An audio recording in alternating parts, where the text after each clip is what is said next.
네, 안녕하세요. 저는 오늘 사회를 맡은 한겨레 경제사회연구원의 조현격 연구위원이라고 합니다. 뵙게 돼서 반갑습니다.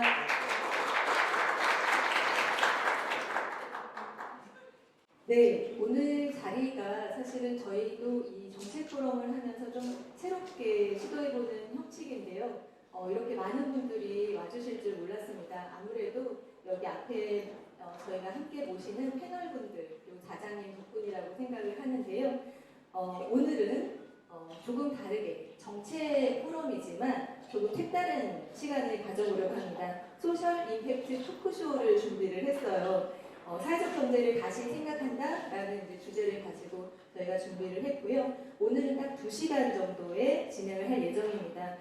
아무래도 지금 사회적 경제가 위기를 겪고 있다는 이야기가 있지만 이 정책 축소만으로 우리의 어떤 우리가 위기다라고 말하는 것은 우리 스스로의 한계를 너무 작게 규정하는 것이 아닌가라는 생각을 해봤습니다. 이 소셜 섹터에 오는 어떤 부정적인 시그널 이런 것들이 있지만 그 속에서 우리 스스로의 기준, 우리만의 기준으로 어떤 길을 개척해 나갈 것인지에 대한 이야기들을 이 소셜 섹터의 리딩 조직분들을 모시고 다양한 이야기들을 한 곳에서 이야기를 들으면서 인사이트를 가질 수 있는 그런 시간이 아닐까라고 생각을 해봅니다. 오늘 이 자리는요, 한겨레 경제사회연구원과 한국사회적경제연대회의, 한국사회적기업중앙협의회, 그리고 사회적경제 활성화 전국 네트워크, 한국사회적기업진흥원에서 공동으로 주관을 해주고 계십니다. 아마도 이 곳들이 다 네트워크의 네트워크, 그리고 네트워크의 연대로 이어지는 우리 사회적 경제 안에서는 최장 포럼이라고 이제 보여줍니다. 그것이 가능하게 한 건 우리 후원사들이 있기 때문인데요.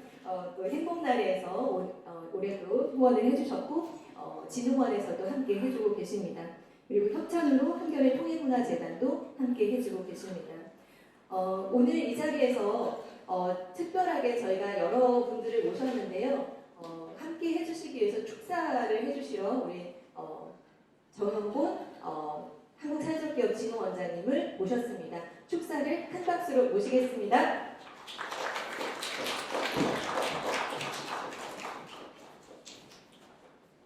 축사에 처진지 잘 모르겠어요. 부대표님 오셨군요. 한 말씀 하시겠나요? 아닙니다.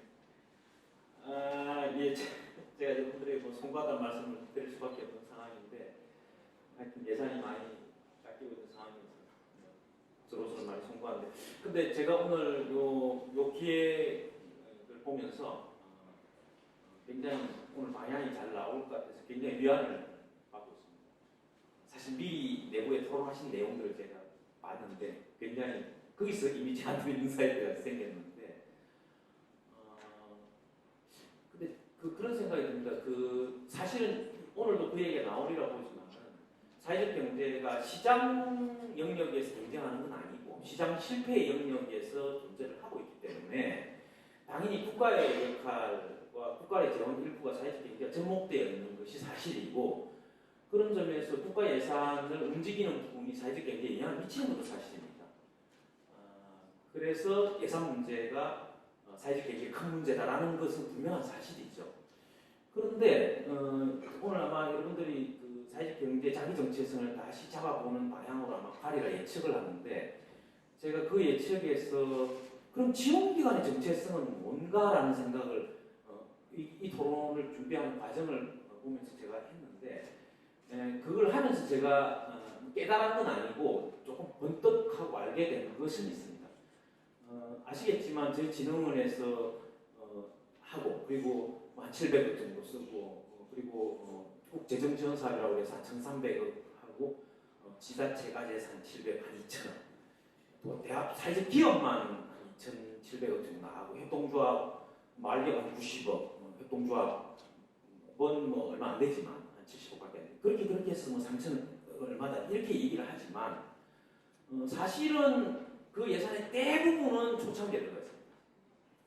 저희도 창업사업도 전부 초창이고, 컨설팅 팔로 같은 것도 막 그 이후에 해야 되지만 사실은 거의 초창기 경영 컨설팅이거든요. 근데 사실은 사회적 기업이 2007년도 만들어지고 협동조합 12년 만들어지고 지금 15년 지났으니까 지원 기간 5년 지나고 벌써 10년 차가 넘은 기업들이 수두룩하다는 얘기예요. 그러니까 그런데 국가기관이 겹쳐 있는 국가기관의 지원 체계 다 초창기에 모여 있는 거죠. 이미 이 역사는 이미 중견 성장 성숙기로 가서 막 시작 막 이렇게 하고 있는데 지원 체계는 앞으로 나가지를 못하고 있는 겁니다. 그러니까 이게 왜 그렇게 됐느냐? 그 국가 체계 내지 공공 체계가 그 능력이 안 되는 거예요. 그러니까 초창기 지원 체계는 강력한 힘을 발휘할지 몰라도 경영 들어가서 시장과 막 만들어내는 그 영역에서 과연 국가의 어느 누가 저희는 공무원이 아니지만 공공의 어느 누가 그걸 리딩할 수 있느냐? 그 능력이 안 되는 겁니다. 그러니까 하기 싫어서 안 한 것이 아니고 그 능력이 안 되기 때문에 시대의 흐름에 못 따라가서 계속 초창기 머물러 있는 거란 말이에요. 그래서 제가 질문을 해봅니다. 그러면 사회적 경제와 국가가 겹치는 영역에서 그 역할이 있다. 그런데 초창기에 머물렀다. 그러면 좋은 일자리라고 디센트 워크라고 하는 이 개념은 여전히 가장 중요한 가치로 제기되는데 우리가 그걸 한다고 그러는데 그건 뭐냐? 근데 디센트 워크 이런 거예요. 2019년에 사회적 기업 일자리 창출형의 5인 이하 사업장을 허락을 했습니다. 이게 지금 사회적 기업의 30%가 5인 이하 일자리가 된 겁니다. 이번에 국회에서 가장 논쟁이 됐던 고용 지속성이 29%, 30% 이래 떨어진 거는 다 거기서 발생하는 거거든요. 근데 그때 왜 그런 정책을 했는지 제가 알아보니까 그때 등록제 문제가 본캐가 됐던 거예요. 이미 사회적 기업 인정 제도를 등록제로 바꾸자 하는 우리가 활발했고 정부가 입법까지 만들어 놓은 거예요. 그래서 전부 완화시키고 다 했는데 안 돼버렸어요. 그러니까 완화된 형태의 소규모 기업이 대거 사회적 기업으로 진입을 했는데 소규모 기업들은 대체로 고용의 조정이 어렵습니다. 그래서 저희가 사회적 기업 이야기할 때 팬데믹에서 고용 조정 제로 선언을 했다고 막 주장을 했는데 고용 조정에서 다른 기업이 밀려버린 정말 터무니없는 데이터를 증명하게 된 것이거든요. 그러니까 어떤 현상이 발생했냐면 일자리 좋고 취약계층 좋은데 초기에 머물러 있으니까 복지의 공격을 복지 체제와 공격에서 밀리는 겁니다. 초기 일자리는 결국 취약계층 일자리는 복지 체계가 하면 되는데 이렇게 막 밀고 들어오는 겁니다. 저희가 사회적 기업의 역사 또는 사회적 경제 역사의 10년, 15년 차의 성장기 성숙기에 예를 들어서 팔로 또는 펀더맨 제적 이런 쪽에 뭔가 만들어냈다면은 거기서 뭔가를 더해서 일자리를 만들어내는 그런 형태로 더 성장해 나가서 맞췄다면 우리가 복지하고 싸울 이유가 없거든요. 근데 복지 체계에서 결국 복지 체계보다 못하는 거다라는 식의 공격을 직면하게 된 것입니다. 그래서 지원기관의 정체성의 문제가 지금 저희에게 봉착돼 있고 결국은 진흥원은 한국 사회적 기업 진흥원은 이 고비를 넘어서지 못한다면은 이제 사회적 경제에 대한 지원 서비스를 행정에 머무르게 될 것이다라는 진흥원의 위기는 굉장히 강력한 상태입니다. 그런 사태를 저희도 직시하고 있고, 근데 오늘 상당히 앞서가는 기업들이 만들어내는 새로운 어떤 사회적 경제의 미래에 대한 아젠다 세팅을 통해서 저는 새로운 길이 좀 모색되리라고 생각하고, 저희도 지원기관의 정체성을 좀 시대 변화에 맞게끔 가져가는 그런 정말 각고의 노력을 해야 되지 않는가 생각합니다. 여러분께 그덕 죄송하고 그런 마음을 드립니다. 오늘 기대 많이 보겠습니다. 고맙습니다.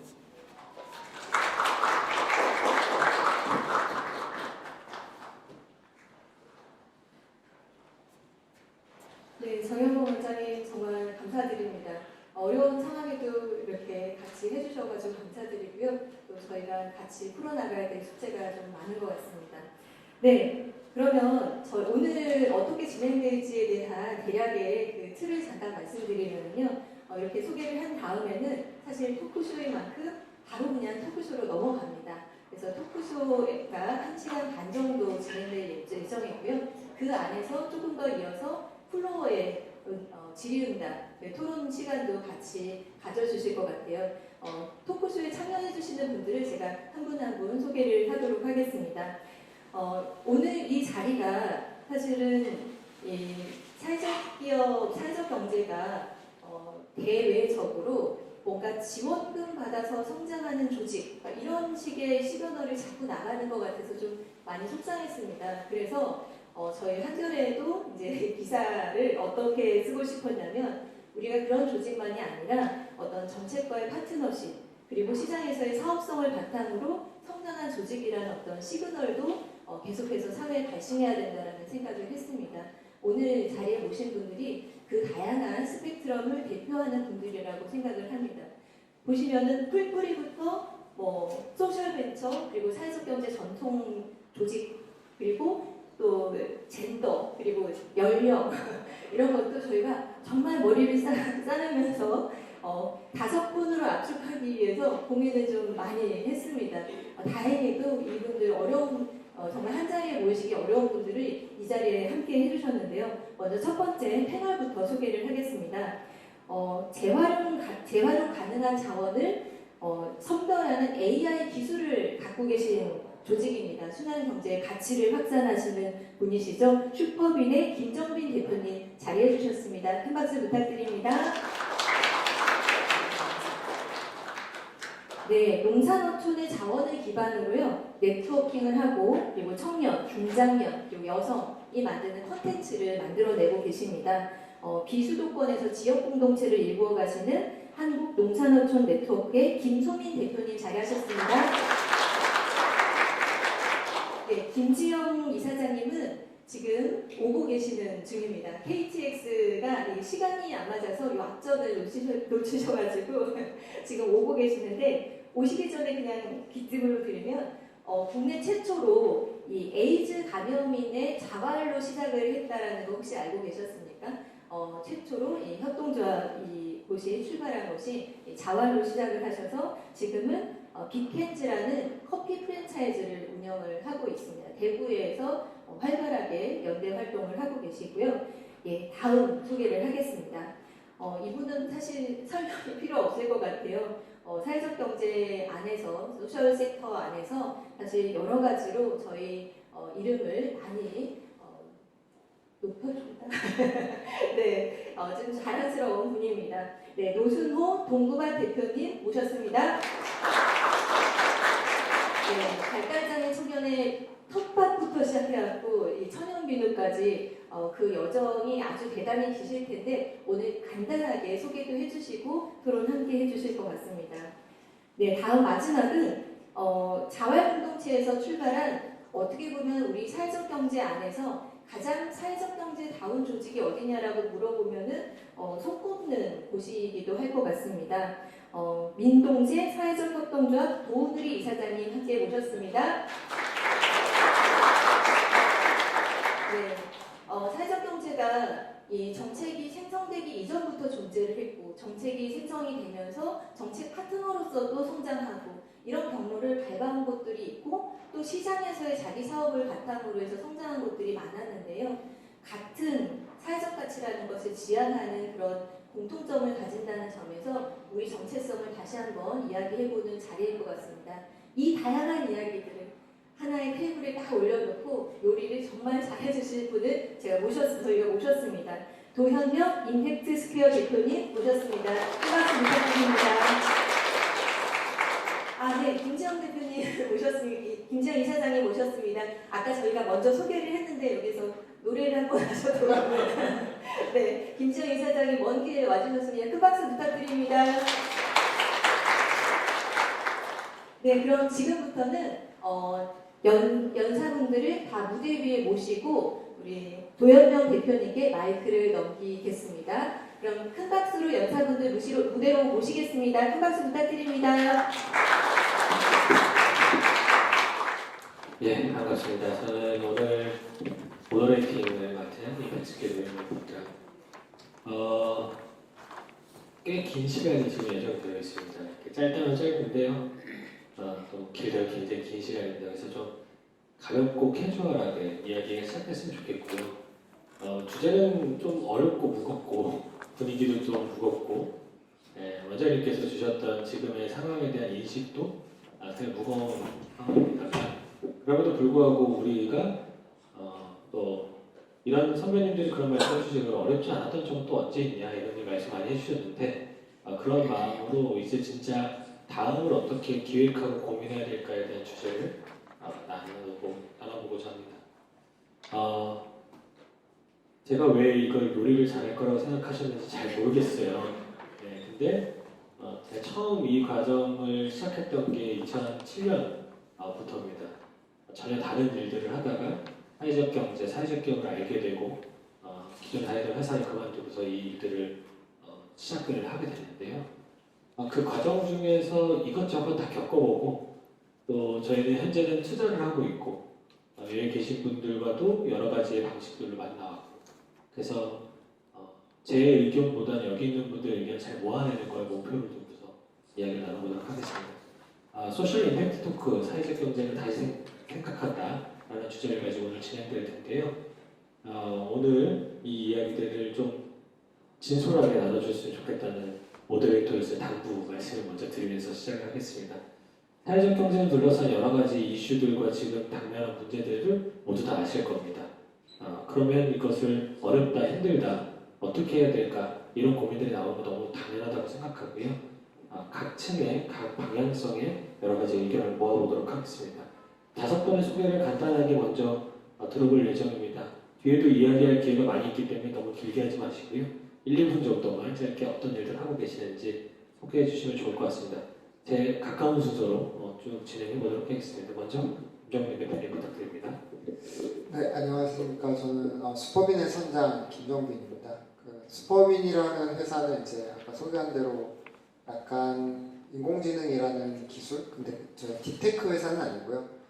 보편화되어 있는 인공지능 기술로 폐기물을 이제 사람들에게 돈을 주고 사는 플랫폼 비즈니스를 만들었고, 그걸로 이제 정부가 관여하고 있던 폐기물의 시장의 특정 영역을 이제 자본시장으로 끌고 오는 역할을 했던 기업입니다.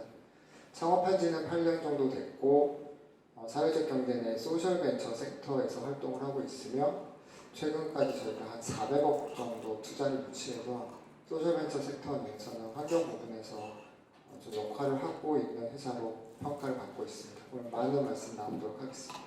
네, 감사합니다. 박수를 또. 분위기가 좋아야 좋은 거니까요. 그렇죠? 네. 여기서 저한테서 가까운 순서로 또 소개해 주시면 될 것 같습니다.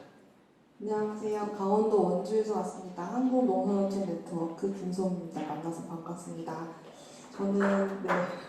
저는 대기업에서 연구 전략을 했었고요. 퇴사를 하고 희망퇴직과 권고사직이 없는 삶을 꿈꾸다가 사회적 경제라는 걸 알게 돼서 소셜벤처 경영대에 나갔어요.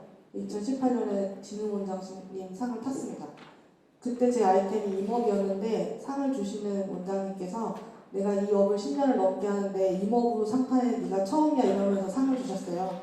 그때 제가 기회를 인지를 했는데 농업이랑 임업에 플레이어가 아직 부족하다 이런 생각을 하게 돼서 원주로 귀촌을 해서 지금은 기술 분야 관련된 창업들도 하고 있지만 실제로 밀농사를 5,000평, 연농사 800평 지어가면서 현장에서 농사도 짓고 또 오른손으로 마우스를 쥐고 그렇게 살고 있습니다. 여러분 만나서 반갑습니다.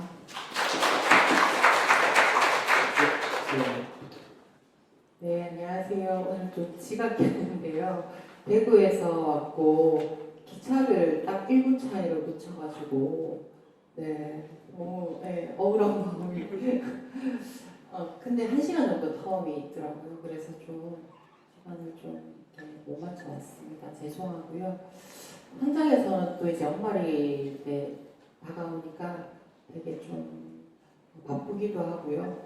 또 지금 요새 분위기도 상당히 어수선하다 보니까 이곳저곳에서 뭐 대책회의다 또는 뭔가 또 불씨를 피워보자, 살려보자 뭐 이런 이야기들도 많아서 현장에서는 굉장히 분주하고 분투하는 그런 상황인 것 같습니다. 오늘 서울에 오게 된 것도 그러한 일들에 참여하고 동참하고자 이렇게 왔고요. 저는 이제 대구라는 지역에서 대구 경북이라는 지역에서 이제 보수의 심장이라고 불리잖아요. 에이즈 환자분들을 지원하고 인권 보장 활동을 20년간 해왔습니다. 어려움들이 상당히 많았는데요. 좀 투쟁의 현장에 있었던 것 같아요. 20년 전에는. 근데 10년 전에 사회적 경제라는 걸 만나면서 일상의 일터에서 또 삶에서 이 환자분들과 조합원으로 함께 일상들을 좀 보내고 있습니다. 그런 사회적 경제가 사실 저한테는 되게 소중하고 귀하거든요. 근데 얼마 전 이제 계획이 발표됐잖아요. 그래서 너무 좀 화가 나고 힘든 마음들이 큽니다. 그래서 오늘 좀 여러 얘기들 나누면서 좀 그럼에도 불구하고 우리가 우리를 힘주고 격려할 수 있는 이야기들을 좀 나누었으면 좋겠고 또 앞으로를 또 어떻게 준비할지를 잘 이야기해 나갔으면 좋겠습니다. 10년 전에 비즈니스 1도 몰랐는데 중간 지원 조직과 또 원래 민간 비즈니스에 계셨던 분들이 사회적 경제에 손을 내밀면서 아마 동현명 대표님 같은 분 이런 분들이 많이 도와주셨거든요. 비즈니스에 대한 진짜 모르기도 했지만 정확감도 컸는데 그러면서 10년 동안 많이 배운 것 같아요. 그래서 사회적 경제 현장이 이제는 제 삶이라고 생각합니다. 좋은 이야기 나누었으면 좋겠습니다. 김지영입니다. 네, 안녕하세요. 저는 소셜벤처 동구바스를 운영하고 있는 노승우라고 합니다. 저희 동구바스는 왜 발달장애인 바리스타들은 오래 일을 하지 못할까라는 근원적인 질문에 대한 답을 찾고자 비즈니스를 시작한 기업이고요. 그래서 지금도 단순하게 발달장애인 분들을 고용하는 것보다도 어떻게 하면 그분들과 오래 일을 할 수 있을지 그 근속계월세보다 더 집중하고 보다 더 그 문제를 해결하기 위해 노력을 하고 있습니다. 최근에는 이제 저희 회사를 이제 제품으로 많이 접하시는 분들이 많다 보니까 이제 제품으로만 보신 분들은 친환경 브랜드를 운영하는 이제 회사로 많이들 또 인식을 하시기도 하는데 이제 저희의 처음 모테이제 시작을 하게 된 배경은 그 발달장애 문제를 해결하기 위한 하나의 지렛대 삼은 비즈니스 모델이 지금의 모델이고요. 그래서 지금도 저희는 그 근간에는 제조업이 있기 때문에 현재 저희가 생산하고 그 개발하는 제품들은 다 직접 생산을 대부분 하고 있습니다. 그래서 그 과정에서 이제 전체 사원의 이제 절반 이상은 발달장애 사원을 채용을 해서 운영을 하고 있고요. 운영하는 상품들은 이제 플라스틱을 최소화해서 이제 용기 없이 이제 운영할 수 있는 사용하실 수 있는 이제 고체 화장품이나 고체 세제류들을 중심으로 운영을 하고 있고 생긴 거는 일반 비누처럼 생겼지만은 뭐 샴푸나 린스나 클렌징 오일 같은 역할을 할 수 있는 제품들을 하고 있습니다. 사실은 저희를 이 자리에 왜 불러주셨나를 사실 계속 좀 고민에 들긴 하는데 개인적으로 이제 생각을 해봤을 때 사실 저희 동구바스라는 회사는 어떻게 보면은 우리 대한민국 정부가 또는 그 사회적기업진흥원이 만들어 놓은 시스템의 가장 큰 모범생 중에 하나가 아닐까라는 생각을 해봤습니다. 진흥원 어떻게 보면 사회적기업의 1세대 선배님들이 이제 갈고 닦아 놓으신 그 토대 덕분에 그 육성사업이라는 사업으로 이제 사회적 기업가에 대한 꿈을 구체화할 수 있었고 결론적으로 그 육성 사업을 지나쳐서는 또 지금 뭐 이 자리와 연관이 된 온드림 지원 사업을 통해서 또 비즈니스 모델을 실험할 수 있었고 그렇게 해서 지금은 이제 뭐 별도의 지원이나 이런 거 없이 자생적으로 이익을 내면서 운영하는 기업이 되었는데 근데 그 뭔가 지금은 굉장히 사실은 미안한 마음과 사실은 불안한 마음이 듭니다. 사실 저희는 어떻게 보면 뭐 마지막 사다리로 올라가는 느낌도 들기도 하고 그래서 좀 착잡한 마음으로 사실은 있는데 아무쪼록 오늘 뭐 좀 보람된 이야기 나눌 수 있으면 좋겠습니다. 감사합니다. 네, 안녕하세요. 사회적 협동조합 도우누리의 민동세라고 합니다. 반갑습니다. 사람과 사람과 사회를 이어주는 돌봄사의 서비스. 사람이 태어나서 아이가 되고 어른이 되고 노인이 되어 삶을 마감할 때까지 생애 주기에 필요한 모든 사회 서비스를 제공하는 협동조합으로 미션을 가지고 있는 것이 도우누리입니다. 돕다라고 하는 말에서 도우라고 하는 이야기를 따오고 그리고 세상을 예스럽게 이루는 스누리 말에서 누리를 붙여서 도움을 나누는 세상이라는 뜻을 가지고 있는데요. 그 좀 업종이 사회 서비스 쪽에 있다 보니까 어떻게 보면 전통적인 사회복지의 영역들이 기업의 방식으로다가 성장해 나가는 이런 한가운데 역할들을 하고 있는 것 같습니다. 그 도우누리 같은 경우에는 흔히 이제 자활지역센터에서 자활근로 사업을 시작을 해서 창업을 하고 그 지금의 협동조합 형태로 되어 있는데요. 그러다 보니까 사실 그 사회적 경제나 사회적 기업이라는 것 제도화되기 전인 사회복지 안에서의 생산적 복지의 한 일환으로 더 안으로 들어가면 노동 생산하는 사람들의 공동체적인 생산 구조를 만들고 그것을 같이 나누는 공동체적인 삶을 살아보자라고 하는 그런 자활의 기본 정신들을 가지고 지금까지 있다고 얘기할 수 있을 것 같습니다. 그래서 오늘 이야기들에 대한 것도 어떻게 보면 도우누리로서는 시작서부터 성장하는 과정에서 여러분 느꼈었던 과정들에 대한 이야기를 좀 더 나눌 수 있지 않을까 생각이 듭니다. 기대가 큽니다. 예, 감사합니다. 예, 오늘 진행은 이렇습니다. 저희가 세 가지의 그 주제를 갖고 와 있어요. 그래서 해당 내용들을 하나씩 저희가 이야기를 나누는 걸로 진행이 될 거고요. 그게 끝난 뒤에는 한 20-30분 정도 준비된 질문과 또 여기 계신 분들의 커멘트 혹은 질문들 그것들 나누는 시간까지 진행하도록 하겠습니다. 저는 진짜 진심으로 바라기를 캐주얼한 대화가 됐으면 좋겠는데 굉장히 무겁네요. 네. 어떻게 이 분위기를 반전시켜야 될지 잘 모르겠습니다만 여기 계신 분들이 잘 해주시기를 기대하면서 첫 번째 주제로 시작을 하겠습니다. 첫 번째 주제는 그래서 좀 긍정적인 이야기를 해보려고 합니다. 우리가 그동안 짧게는 여기 계신 분들이 한 5, 6년, 길게는 10수년 동안 이 활동들을 해오셨는데 우리 그동안 이런 거 해왔다, 잘 해왔고 이런 성과가 있었다. 이것만은 우리가 충분히 자랑할 만하지 않냐. 나는 우리 스스로가 해왔던 일들을 자랑하고 또 서로가 공유하는 그런 시간이었으면 좋겠다는 생각이 듭니다. 예, 먼저 우리가 조직적으로 혹은 사회적으로 기여한 것들 이런 부분들을 성과로 열매로 보여줄 수 있을 것 같다는 이야기를 한 번씩 좀 나눠서 진행해 보도록 하겠습니다. 가까운 쪽에서 시작했으니까 이제 먼 쪽에서 한번 시작해 보겠습니다.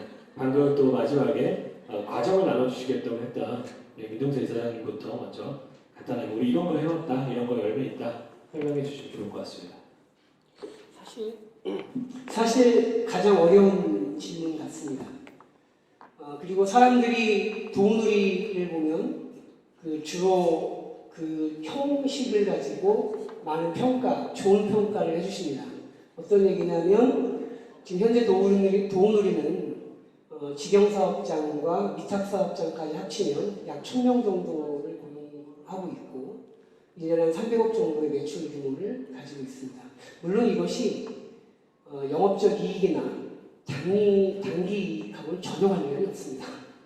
그래서 이런 것이 무엇인가라고 얘기를 하면 늘 기업이기 때문에 숫자로 얘기해야 되는데 이 부분에 상당히 약한 고리를 가지고 있는 것도 사실입니다. 그래서 이런 것이 무엇이냐라고 물으면 저는 늘 이렇게 얘기합니다. 도우누리가 존재하는 것 자체가 성과다. 지금은 좀 많이 달라졌지만 처음에 그 사람을 돌보는 일이 정책적으로 확장되던 시기가 있었습니다. 2005년, 2008년 이런 정도의 사회복지의 여러 정책 흐름들이 바뀌는 시기가 있었는데요. 어느 날 갑자기 국가가 책임지고 사회적 책임으로 돌보던 일들을 시장경제 방식으로 제공하겠다라고 밝힌 거였습니다. 사실 그때는 제가 몸담고 있었던 곳은 지금 이런 기업이 아니라 조그마한 지역의 시민사회단체였는데요. 그 단체에서 실제 바우처 저지 분대위 이런 것도 만들어가지고 정부의 정책에 대해서 반대하고 있었는데 지금은 전국에서 손가락만에 드는 바우처 공급기관이 되어버렸습니다. 그러니까 어떤 의미냐면 사실 도우누리가 지역사회에 계속 유지하고 있는 것이 그 지역사회에 정주하고 살고 있는 분들에게 좀 더 나은 삶을 주고 있다라고 하는 자신감입니다. 만약에 도우누리 내지는 사회적 경제 영역이나 또는 비영리적인 그러한 사회복지적 사고를 갖지 않은 공급체가 없었다면 아마도 지금은 매우 다른 형태의 서비스 공급 시장이 형성되어 있을 겁니다. 가까운 나라의 일본을 보더라도요. 개호보험, 우리나라의 장기요양보험이 일본의 개호보험인데 10년 차가 지나가는 시기쯤 되었을 때 공급기관이 다국적 기업들로 바뀌어갑니다. 영리의 시각으로 접근을 하고 또 돈벌이수단으로 서비스를 제공하는 일들이 되는 거죠. 그것이 우리가 종종 신문에서 접하게 되는 것들이죠. 요약을 해요. 노인들 1인당 얼마씩 받고 팔았다. 뭐 이런 얘기들이 주고받는 거잖아요. 그 안에 과연 어떤 사람이 인격체로서 존재할 수 있는 정의가 있는가라고 했을 때에 매우 어렵지 않나라는 생각이 듭니다. 물론 도우누리나 사회적 경제 영역에 있는 공급 조직들이 그 모든 것을 주도했다고 생각하지 않습니다. 다만 소금처럼 더 건전하게 만들고 덜 훼손되게 만들었다고 하는 것이고요. 이것을 좀 나눠보면 이런 것 같습니다. 지금은 도우누리가 존재하는 그 기간 동안에 우리는 돌봄이 필요한 사람들에게 돌봄을 주었고 이 과정에서 가장 좋지 않은 일자리라고 얘기하는 지금도 여전히 제도화된 이후에 15, 16년이 지나가고 있지만 여전히 시급제 임금을 받고 있는 서비스 제공 인력들의 고용을 유지하고 좀 더 나은 그러한 처우가 무엇일까를 고민하는 일들이 유지됐었고요. 또 이 과정에서 그 돌봄 종사자들이 성장할 수 있도록 돕는 일반 기업에서는 자기 기업을 위해서 인적 투자를 한다고 하면 도우누리는 하나의 시민으로 형성되기 위해서 시민을 성장시키기 위한 사람의 투자를 유지해 보고 있었고 그러한 것이 전반적으로 대한민국은 아니지만 도우누리가 위치하고 있는 서울 그 안에서도 작은 자치구 내에서 선한 영향력들을 유지하고 왔다라고 자부를 합니다. 그래서 결론은 살아온 것 자체, 살아남은 것 자체가 우리의 성과다라고 말씀을 드리고 싶습니다. 네. 예, 감사합니다. 예, 저희가 어떤 성과들을 나누는지에 대한 좀 각자의 자리에서의 표현을 해달라고 제가 부탁을 드렸었어요. 그러니까 전체 사회를 아우르는 어른으로서도 한마디 하실 수 있지만 각자 사업체가 있는 그 포지션에서의 관점을 좀 잘 강조해 주십사 부탁을 드렸는데 거기에 맞게 말씀을 잘 해주신 것 같습니다. 네, 여기에 있는 분들 중에 이제 장애인 고용을 직접 하고 있는 노승호 대표님, 저는 아주 초기에 노승호 대표님 텃밭 할 때부터 봤었거든요. 네, 어떤 성과들을 나누는지 한번 잘 들어보도록 하겠습니다. 예. 네. 저희는 그 장애인 중에서도 이제 발달 장애인 고용에 이제 집중을 하고 있습니다. 저는 일단 기본적으로 그렇게 생각을 해요. 편의상 나눌 문제는 아니지만 편의상 생각을 해보자면 이제 100명의 발달 장애인이 있다면 그중 50% 정도는 일반 시장 경제에서 충분히 일을 하실 수 있는 일반 고용의 영역으로 오실 수 있는 분들이라고 생각을 하고 나머지 그 절반에 해당되는 분들은 선천적인 장애의 이유로 우리 사회에서 정말 그 보호라는 영역 안에서 그 보호라는 테두리 안에서의 보호 고용으로 안아야 되는 부분이라고 생각을 합니다. 그래서 사실은 우리 사회적 경제 그 안에서도 이제 저희 동구밭의 가장 큰 성과라고 볼 수 있는 부분은 이 일반 고용에서의 그 장애인 고용을 늘렸다라는 것입니다. 사실은 이웃 나라인 일본만 보더라도 장애인 고용을 철저하게 대기업이 견인을 하고 있습니다. 근데 우리 대한민국 우리나라는 이 장애인 고용을 철저하게 중소기업들이 견인을 하고 있었어요. 근데 그 물꼬를 지금 발달장애인 영역에서는 최근에 바뀌고 있습니다. SK나 아니면 삼성전자나 아모레퍼시픽이나 LG 같은 대기업들이 이제 발달장애인 고용을 목적으로 하는 자회사를 설립을 하고 있습니다. 과연 그런 변화의 계기를 만든 것은 누구이냐? 전 단언코 사회적 기업이 한 역할이라고 생각합니다. 사실 가장 큰 역할을 한 사회적 기업은 이제 베어베터 같은 기업이라고 생각을 하고요. 이제 베어베터가 정말 발달장애인을 100명, 200명 이상의 발달장애인도 기업의 시스템 안에서 채용을 하고 그 채용 시스템을 운영할 수 있다는 것을 실증해서 보여준 사회적 기업입니다. 그리고 저희 동구밭은 그만큼의 수는 유지를 아직 많지는 않지만 저희는 약 50여 명의 발달장애인분들을 현재 채용하고 있는데요. 이분들 고용을 해가면서 철저하게 일반 시장 경제에 있는 다른 영리 기업들과 경쟁에서도 싸워서 이길 수 있다는 걸 증명해냈습니다. 이를 통해서 우리 사회에 던진 메시지는 장애인을 규모화 고용해서도 충분히 시장 경제 영역에서도 이겨낼 수 있다. 그리고 장애인 고용을 많은 인원을 고용을 하는 것 역시도 충분히 체계화 시스템화해서 운영해 나갈 수 있다는 걸 입증한 것은 사회적 기업이 없었다면 저는 이건 정부도 뭐 복지 단체들도 그리고 뭐 지원 조직들도 해결할 수 없었던 문제라고 생각합니다. 사실은 앞서 이제 그 원장님께서도 일반 복지 영역과 사실은 이런 고용에 있어서 양적인 고용에 있어서 좀 비교가 되는 게 굉장히 유감이다라는 말씀을 주셨는데 사실은 저는 이게 문제의 본질을 잘 파악을 해야 된다고 봅니다. 특히나 이 발달장애인 고용 영역에서는 사실은 기존의 사실 고용의 수가 문제가 아닙니다. 이건 실업률과 고용률의 문제가 아니라 사실은 현재 지금 정부나 지자체에서 기존에 주었었던 일자리들은 이제 보호작업장이나 이제 복지관에서 이제 지원 예산을 통해서 운영이 되는 보호고용과 같은 형태의 일자리입니다. 사실 이러한 일자리들은 아까 제가 앞서 서두에 말씀드렸던 그 보호고용에 있는 좀 더 열악하고 좀 더 중증에 해당되는 분들의 일자리여야 합니다. 근데 지금 현재 우리 사회는 일반 시장 경제로 충분히 나올 수 있는 그 50%의 발달 장애인들이 그 보호공 영역에 있는 일자리를 다 차지하고 있는 상황입니다.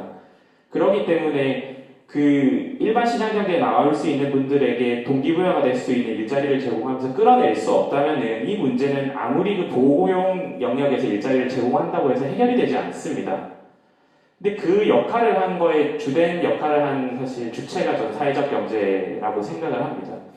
그리고 저희 역시도 그 발달장애인 부모님들이나 그 당사자를 만나보았을 때도 그들에 있어가지고 가장 큰 니즈와 욕구는 뭐 당연히 뭐 급여를 많이 주는 일자리도 좋고 뭐 업무 환경이 좋은 일자리 누구도 뭐 마다할 일 없겠지만 그 보장받아야 되는 건 근속 개월수거든요. 근데 그 보호고용이라는 체제 내에서는 그 근속 개월수를 절대 보호받고 이제 보존받을 수 없습니다.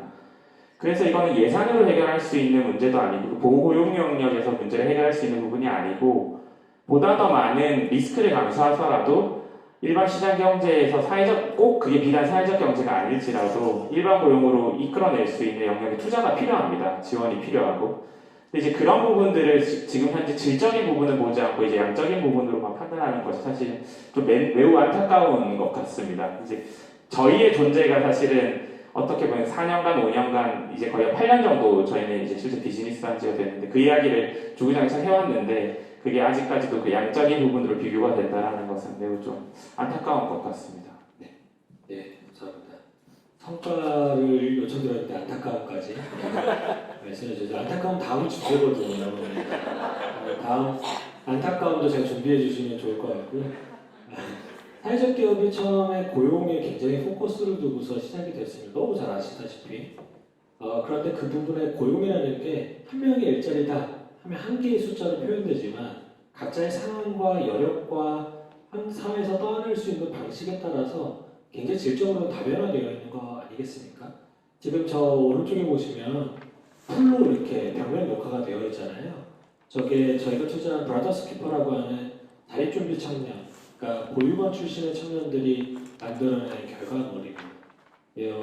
언드림 소사이티에서 요청을 해주셔서 저렇게 했는데요. 자립준비 청년을 직접 고용하고 그것으로 자립되어 있는 회사가 아직까지는 대표까지 다 포함돼서 그렇게 되어 있는 데가 아직도 브라더스 키퍼밖에 없습니다. 네. 근데 그 일들이 새로운 영역에 대한 가능성과 도전할 수 있는 기회를 제공하는 질적인 부분에 대해서 우리가 어떻게 논의해야 될지에 대해서 고민해 볼 필요가 있는 그런 말씀을 해주셨던 것 같습니다. 저희도 굉장히 고민이 많은 영역이거든요. 네, 이번에는 세 번째, 저희 이사장님 한번 말씀 나눠주시면 좋겠습니다. 저도 사실은 이제 첫 번째 주제에서 제일 좀 하고 싶은 얘기들이 많았던 것 같아요. 앞서 말씀드렸지만 저는 이제 성소수자분들 그리고 HIV라는 에이즈 원인 바이러스를 가지고 살아가는 그런 분들과 오랜 시간들을 좀 함께 왔었어요. 그러니까 이분들과 함께하는 건 사실 이제 정부는 일자리 창출 그리고 사회 서비스 제공이라는 하나의 이제 그 표현되는 방식으로 사실 사회적 기업을 10여 년 전부터 우리 사회에 이제 데려온 것 같아요. 근데 사실 저희는 그 이상이라고 생각하거든요. 그러니까 사회적 경제 또는 사회적 기업의 의미는 단순히 일자리 창출이나 서비스 제공 또는 재분배 기능을 사실 넘어서는 제가 만난 이런 분들 사실 시장 경제 안에서 자신의 정체성도 제대로 드러낼 수 없는 분들입니다. 그러니까 어찌 보면 취약계층이라고 우리가 표현하지만 사실 그 말을 좋아하지 않아요. 좋아하진 않지만 어쨌든 우리 사회의 약자 중에 약자, 소수자 중에 소수자, 시민성이 사실은 없는 2등 시민으로 살아오신 분들이 비로소 사회적 경제라는 토대 안에서 대상자가 아니라 주인이 되고 그리고 의사결정을 하는 비로소 시민이 되는 경제활동이라는 것을 통해서 나의 자존감을 회복하는 그런 토대가 사실은 사회적 경제라고 저는 생각을 하거든요. 근데 단순히 일자리 창출 몇 개 했다, 매출이 얼마다, 또는 서비스 몇 건 제공했다 이런 식의 이제 숫자들이 사실 우리를 표현하는 어쩔 수 없는 한계들이긴 하지만 그것 이상을 우리는 해왔다라고 생각을 합니다. 저희가 그냥 투자 현장에 있을 때 이 감염인 분들은 주로 얼굴을 못 드러내서 항상 코로나가 아닌데도 늘 마스크를 끼고 모자를 푹 덮어 쓰고 기자회견장에 늘 갔었어요. 근데 저희 조합이 만들어지고 나서는 1인 1표를 행사하는 조합원으로서 의결권을 행사하셨습니다.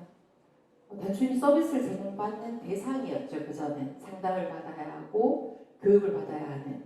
근데 지금은 우리 조합에서 일도 하시고 총회 때 의결권도 행사하시는 그런 시민성들이 복원된 것.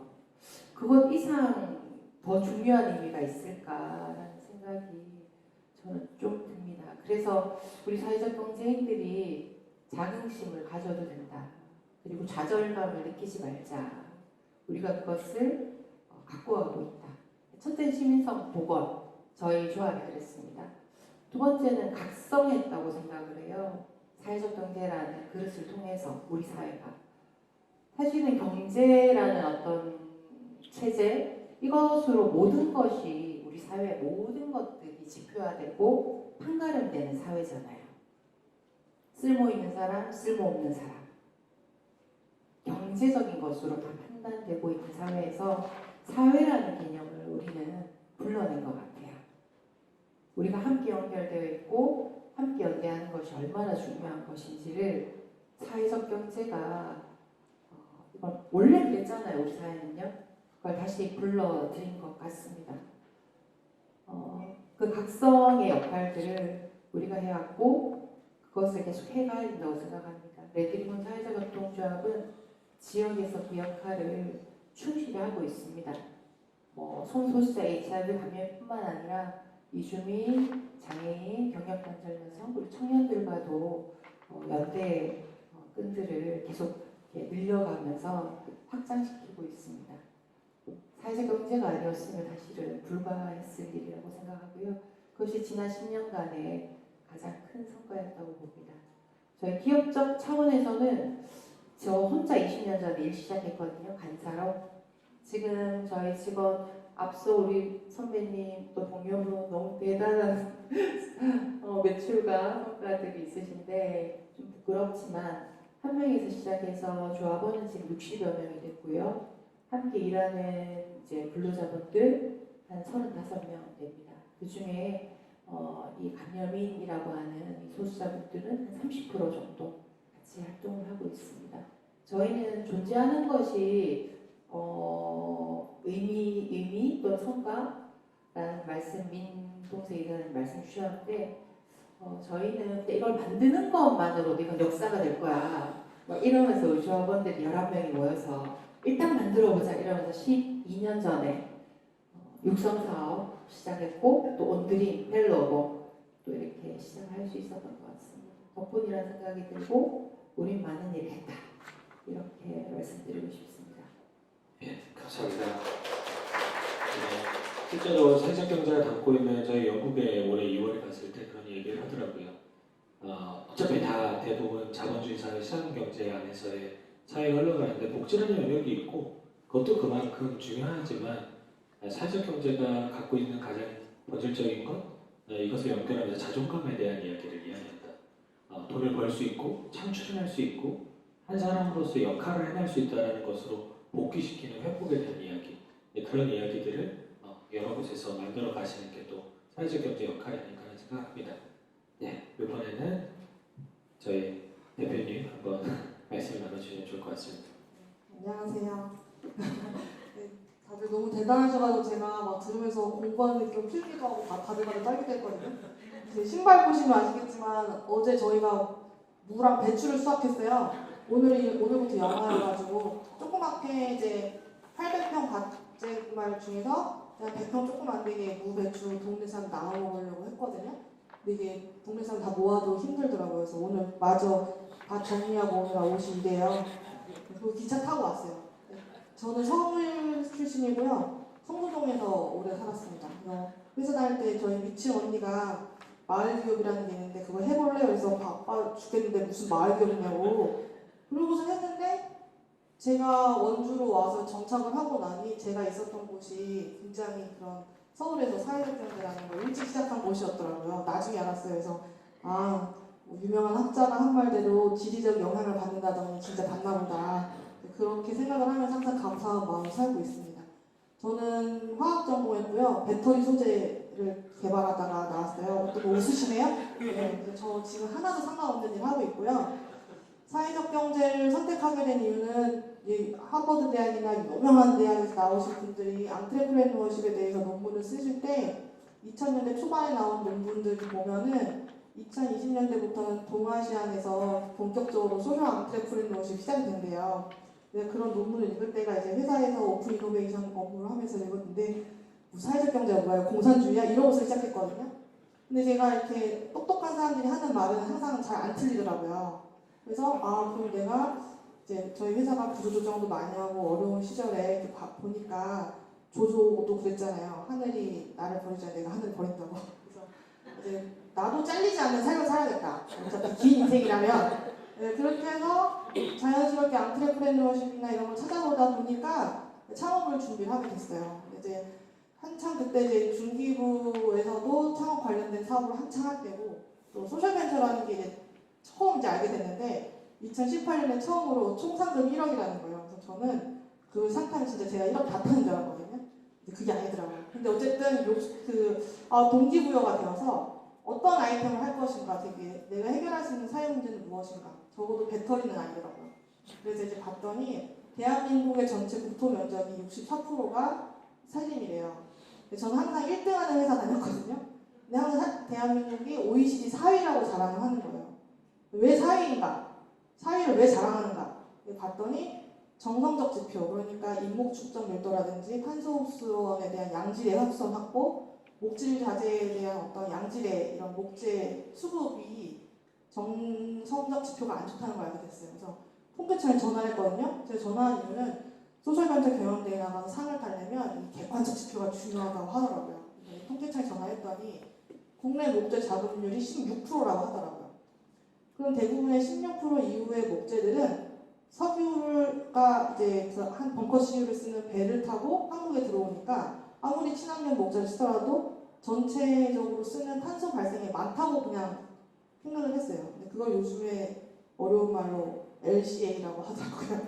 네, 그래서 그러면 이거를 목재를 우리나라에서 쓸 수 있게 하고 전체 지금 대한민국 60%가 임야인데 그 중에 다시 60%, 그러니까 전체 면적의 36%가 부재산주형 임야입니다. 여기 계시면 다들 산 하나씩 있으시죠? 물려가지고. 네, 없으세요? 다들 많으시더라고요.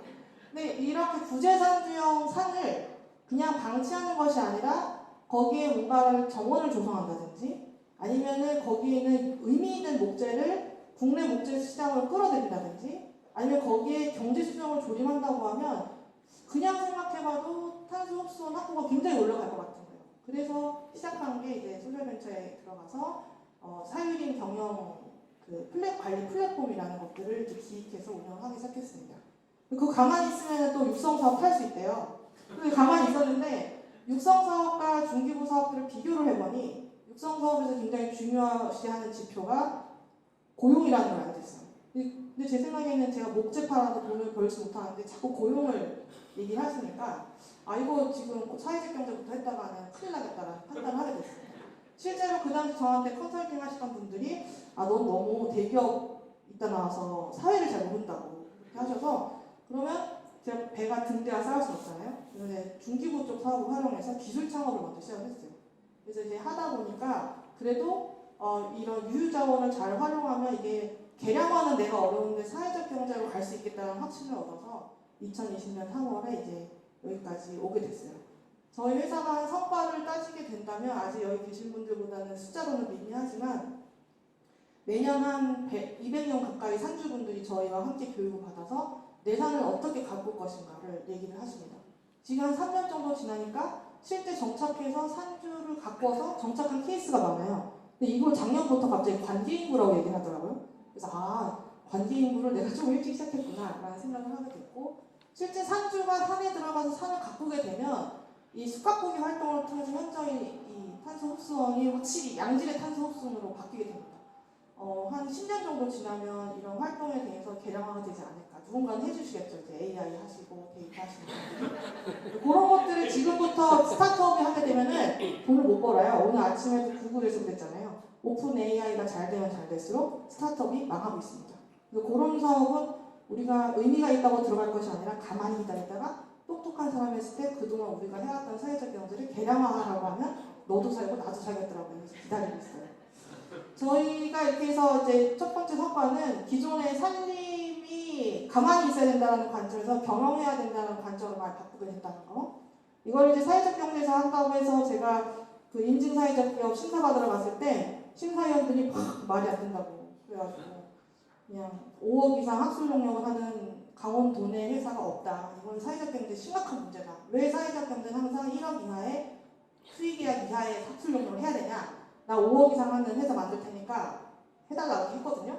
그래서 이제 됐는데 이 과정들을 보니까 이 임업 정책이나 국토관리에 관한 정책을 잘 알면서 이것들을 사회적 경제 방식으로 푸는 게 되게 필요하다고 생각을 하게 됐습니다. 그래서 지금 많은 산주분들하고 자기 산을 가꾸는 일들을 하고 있고요. 그래서 지금은 그 관광에서도 산림 관광이라는 워딩이 확실히 자리 잡게 됐는데 그중에 기여하지 않았나라고 생각하고 지금 저는 대통령 소속 농어촌 특별위원회에서 미래산림혁신특별위원이라고 해서 산림 정책 만드는 일도 같이 좀 하고 있습니다. 그런 부분들이 우리 회사가 해냈던 영역들과 사례들이 성과가 되지 않을까 싶어요. 그리고 여기 선배님들 앞에서 이제 부끄럽지만 말하자면 뭐 중기부나 창진원에서 하는 좋은 악셀러레이팅 사업도 있지만 그냥 저희는 회사에서 매년 한 명씩 퇴사시켜요. 그래서 처음에 이제 근로계약을 할 때 창업을 하고 싶은지 취업을 하고 싶은지 물어봅니다. 그래서 1년 지나서 이직하고 싶다고 하면은 그 회사로 이직을 시켜드렸거든요. 그래서 지금까지 2명이 이직을 해서 저희 있을 때보다 훨씬 많은 급여를 받고 다른 원주에 있는 시골에 있는 회사에서 일을 하고 있고 한 명은 예비사회적 기업이 오래됐거든요. 근데 지금 돈을 태국에서 더 많이 벌고 있어요. 그래서 잘 지내고 있고 또 다른 한 명은 올 12월에 이제 또 창업을 하게 됩니다. 그래서 꼭 액셀러레이터 같은 지원 사업이 있어야만 할 수 있는 게 아니더라고요. 사회적 경제라는 안에서 서로가 가진 그 노하우를 그대로 줘서 내가 실수했던 거를 직원이 하지 않도록만 해도 이 서플라이 체인이 안에서 만들어지더라고요. 그래서 그렇게 살고 있습니다. 포인트는 임야의 활성화나 양질의 탄소 흡수 확보, 두 번째는 자체적으로 퇴사와 창업을 통한 스피노프를 통한 공급망 확보, 이 두 가지가 저희 성과가 되었습니다. 감사합니다. 뭐 성과에 대한 내용은 앞에서 나눠주신 분들 너무 좋았는데 제가 원하는 토론 매너는 이거긴 합니다. 이렇게 좀 재밌게 이야기를 좀 즐겁게 나눌 수 있으면 좋겠다는 생각이 들어서 굉장히 기대됩니다. 김정민 대표님 얼마나 재밌게 이야기 나눠주실까? 예. 네, 엄청 옆에 잘못해진 것 같아요. 다음에 저 먼저 시켜주세요. 저는 어제 사실 태어나서 처음으로 나비 넥타이를 맸어요. 그래서 EY라는 이제 전 세계에서 가장 큰 회계법인이 있는데 거기서 이제 그 해의 최고의 기업가상을 수여하는 데서 이제 제가 BTS를 만든 방시혁 의장이랑 같이 상을 받았습니다. 근데 이제 저는 감사합니다. 이렇게 시작하면 되는 거죠? 이제 그 신라호텔 다이너스티 홀에서 이제 상을 받는데 제 결혼식보다 훨씬 더 긴 길을 걸어가서 무대를 올라가느라고 어제 올라가는 굉장히 긴장된 시간을 가졌었고요. 근데 이제 제가 받은 게 2회째였고 그 상은 이제 되게 오래된 상인데 소셜 엔터프라이즈라는 섹션이 새로 제정이 됐어요. 그래서 작년에 1회 상을 이제 베어베터의 이제 김정호 대표가 받으셨고 이제 2회를 이제 제가 받게 됐는데 그런 상을 받은 제 모습 그리고 이제 다음 주에는 제가 환경부 장관상을 받는데 8년 동안 창업하고 제가 그러니까 사회적 경제 내에 소셜벤처가 법적 지위를 확보하고 첫 번째 대통령 표창을 저희 슈퍼빈이 받았어요. 단체상으로 제가 개인적으로 받은 거 아니에요. 그리고 뭐 과기부 장관상, 중기부 장관상, 뭐 국무총장 다 받았는데 저희가 환경 폐기물업을 하는데 이제 환경부 장관상을 받아요. 어마어마하게 찍혔었던 것 같아요, 저는. 근데 이제 이런 두 가지 이제 상징적인 거를 이제 볼 수 있었던 저희 성과가 뭐냐면 첫 번째는 저희가 네프론이라는 기계를 만들어서 이제 전국에 한 1000대 정도 설치를 했어요. 돈 받고 판 거예요, 지자체한테 막. 바이크댕이 잡아가지고 뭐 분리수거 쓰레기통 100개 놓으셔야 의미 없습니다. 이런 거 하나 놓으셔야 됩니다. 그게 이제 한 땀 한 땀 이제 설치한 게 지난 8년 동안 한 1000대가 됐는데 전국에 이 기계를 사용하시는 분이 65만 명 정도 돼요. 그 중에 20%가 아까 이제 우리 이사장님도 말씀하셨지만 취약계층. 그러니까 저희는 취약계층을 어떻게 정의하냐면 당신의 노동력을 이 도시 안에서 팔지 못하는 분들이 계세요. 일을 하고 싶어도 잡이 없는 거죠. 그런 분들이 이제 저희 기계를 65만 명 중에 20%가 특정 그 연령대와 이제 특정인들이 많이 쓰세요. 그 기계를 쓰시는 빈도가 굉장히 높은 거죠. 근데 그분들이 이제 한 달에 뭐 많게는 30만에서 50만 원, 적게는 이제 1, 20만 원씩 저희 기계를 쓰시면서 현금을 받으세요. 저희가 지금 창업한 지 8년 됐지만 한 달에 약 한 5억에서 6억 정도의 폐기물을 돈을 주고 사요, 그분들한테. 그러니까 그 65만 명에게 저희가 잡을 제공했다고 생각하는 거예요. 그분들은 어디 가서 이제 일을 하실 수 없는 분들이 그 저희 기계를 많이 쓰시거든요. 그러니까 현장에서는 어떤 일이 있냐면 이제는 이제 손으로 와서 이렇게 끌고 와서 계시던 분이 이제 그 리어컷도 사세요. 그 리어컷 사고 와서 저희 기계에다가 카스테라나 이런 거 놓고 가세요. 편지 쓰셔가지고. 뭐 그런 분들 이야기, 그 다음에 뭐 이제 아들은 이제 죽어서 이제 혼자 독거노인이 되셨는데 대화 상대가 없는 거죠. 근데 저희가 이제 그 뜰도어하는 친구들이 이제 아들이 돼드리는 거예요. 그거를 이제 이렇게 쓸어 오셔서 대화 30분씩 하고 가시고 그런 게 이제 그분들의 우울증이 치료된다거나 춘천에 계신 할머니 같은 분은 걷지를 못하셨어요. 의사도 못 걷는다고 포기했는데 이게 완쾌가 되신 거예요. 그래서 의사 선생님이 물어봤대요. 도대체 뭐 하셨냐 그랬더니 페트병 주스로 해놨다고 네프론 쓰려고. 그러니까 이제 그런 이야기들이 이제 뭐 수백 건, 수천 건이 이제 이 네프론이라는 기계를 설치하고 65만 명이 전국에서 폐기물을 흡수하는 데 동참을 하면서 저희들이 매달 5억, 6억씩 이제 그분들한테 돈을 드릴 수 있어요. 근데 그 돈은 100% 저희 자금이에요. 정부에서 지원금 10원도 안 받아요. 100% 저희 돈으로만 하고 있고요. 그런 과정에서 저희가 이제 잡 크리에이션, 현대 사회가 갖고 있는, 도시가 갖고 있는 특정 취약계층에 대한 새로운 직업을 저희가 제공해 줄 수 있었다. 이게 이제 저희 첫 번째 성과고요. 두 번째는 이제 지지난주에 월드뱅크라는 국제기구가 있어요. 워싱턴 DC에 이제 본부가 있는데 그 DC에서 인바이러먼트 폴리스와 인바이러먼트 비즈니스를 총괄하는 디렉터들이 다 비행기 타고 한국을 돌아와서 저희 공장을 왔어요. 이제 닥터 준호라고 그 동남아시아의 환경 정책을 월드뱅크에 보고하는 이제 스페셜리스트가 있는데 그 닥터 준호 박사가 이제 슈퍼빈에 대한 논문을 계속 쓴 거예요. 그래서 이제 그게 월드뱅크에 계속 보고가 됐고 디시전 메이커들이 그럼 직접 가서 보겠다. 그래서 이제 팀이 구성돼서 왔다 갔는데 거기서 저희가 순환경제라는 폐기물의 새로운 노션, 그러니까 개념을 저희가 설명을 해드렸어요. 거기에 이제 월드뱅크가 굉장히 격렬하게 반응을 하시더라고요. 그러니까 지금 2024년부터 전 세계 75개국을 대상으로 한국도 포함이에요.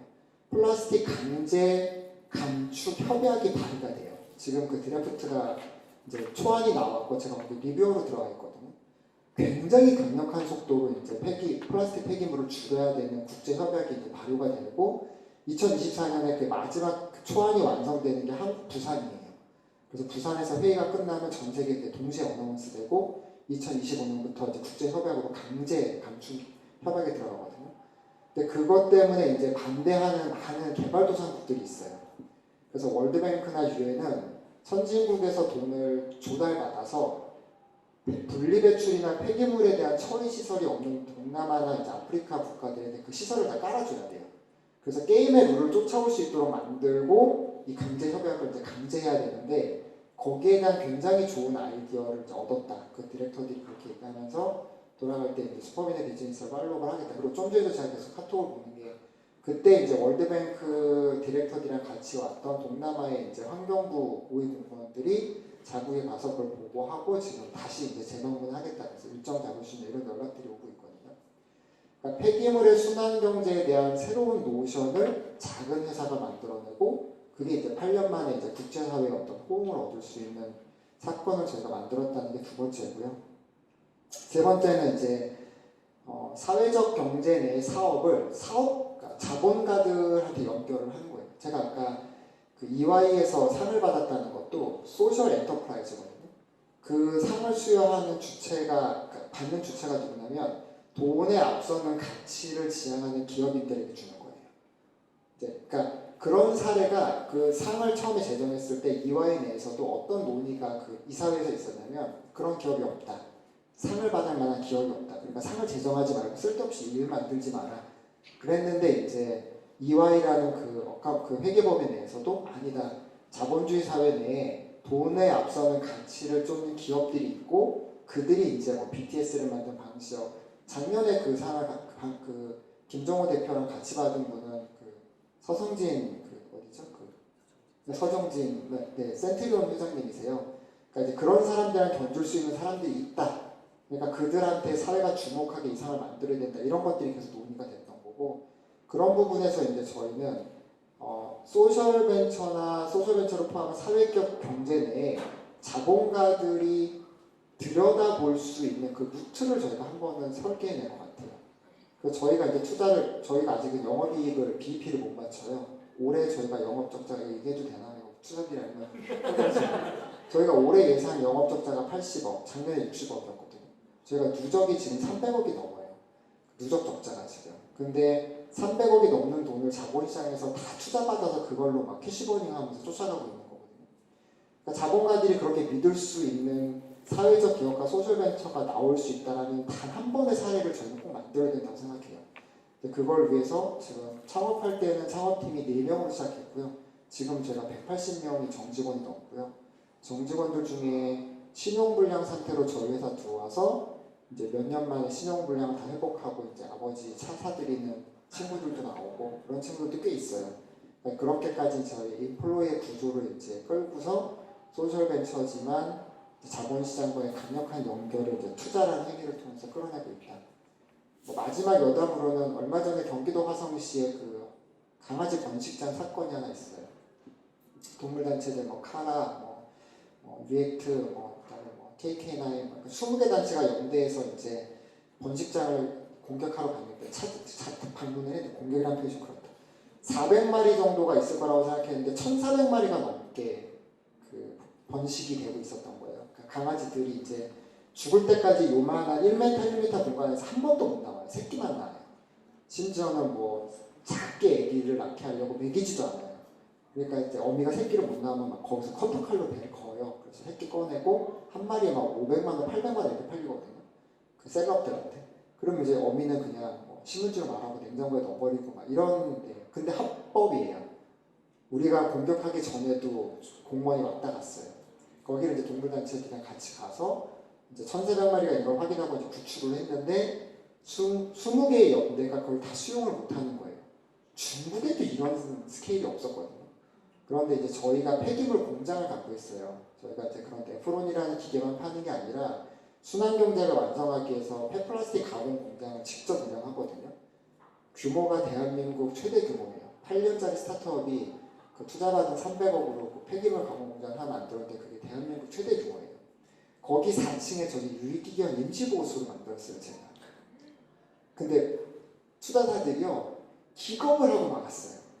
대표님 아니되옵니다. 막 지금 영업적자가 80억인데 무슨 뭐 이래서 이제 만들어만 놓고 못 쓰고 있었는데 요번에 이제 그 친구들을 구출하면서 저희가 한 60마리를 이제 저희 그 유기견 보호소를 데려왔죠.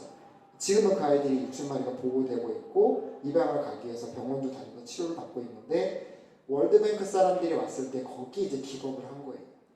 그러니까 서큘러드 이코노미를 만들 때 인간이 갖고 있는 폐기물에 대한, 유기동물에 대한, 유기식물에 대한 우리의 프레임이 똑같다는 거예요. 근데 그런 것들에 대한 새로운 노션과 새로운 개념을 깨닫게 하려면 그 폐기물 공장 안에 실제로 유기된 동물들도 공존하고 있고 그 아이들도 입양할 수 있고 우리가 버린 폐기물들이 소재로 다시 사회로 돌아가고 그러니까 이런 부분에 대한 어떤 새로운 이제 컬처럴 샥, 그러니까 문화적인 충격이 필요하다. 그러니까 이런 것까지 저희들이 만들어서 문화적 사건을 진행했던 거를 저는 슈퍼빈의 성과라고 자랑을 하고 싶습니다. 감사합니다. 예, 감사합니다. 내용이 재밌게 부탁을 드렸는데 재미가 계속 너무 좋은 얘기, 중요한 얘기인데 재미는 좀 하다가 그래도 유기견 얘기는 재밌었죠. 네. 아까 말씀한 4명이서 시작했을 때 저희가 처음 만났어요. 네, 그리고 그때는 사실 원래 대표님이 철강회사 대표셨어요. 그래서 전혀 사회적 경제, 철강은 탄소 배출이 굉장히 많은 영역이고요.